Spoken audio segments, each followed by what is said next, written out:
47 years ago yesterday. Well, like most things in my life, that's sort of a long story. When I found out, actually, that I was going to be drafted, my father had me go speak with his best friend, who was the Postmaster General under President Kennedy. And when I met him, he said, "Tom, your father's really worried. You don't have to go into the military." And I said, "I do, because I'm not a conscientious objector, and I would have a hard time in the future if knowing that I was not categorically opposed to war." So I made that decision. I went in. I didn't know exactly what to expect. I felt I had some things in my favor. One, I was going to be smarter than most, a little bit older. I thought my sense of humor would come into play, and all those things turned out to be very key into keeping me alive. The fear, I knew there was a chance that I would never come back.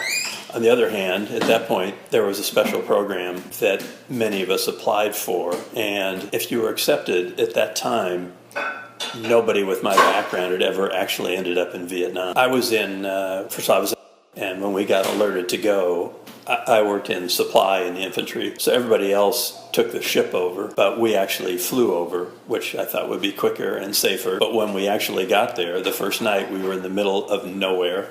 We could have been attacked easily that first night. So realizing the danger there, I would say for the first few months, I didn't expect to return alive. Just to amplify that a little more, I was an enlisted person, but the officers who were my best friends, all 4 second lieutenants died within, I would say, 2 months. Officers who were my best friends, all 4 second lieutenants died within, I would say, 2 months. Then their replacements, most of them were also killed. At that point, I was very glad I wasn't an officer in the infantry, because the chances of returning in 1967 and 8 were, well, I was in Vietnam for almost 11 months. Also, my unit, the reason that I actually came home alive was those things I mentioned earlier about being smarter and that most of the officers passed away. But when I first got there, I would play in a bridge game with the officers.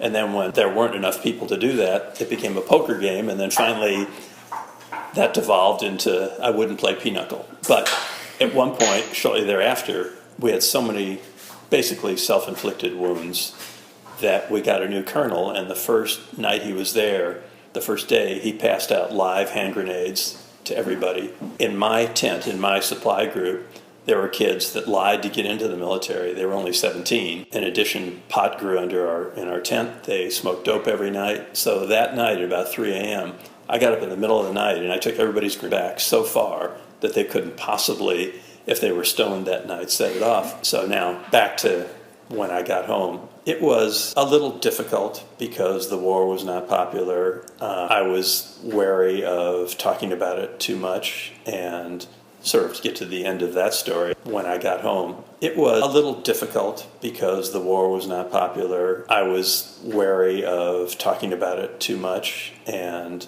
sort of to get to the end of that story, I got out 45 years ago. I went in 47 years ago, and I still have a dream.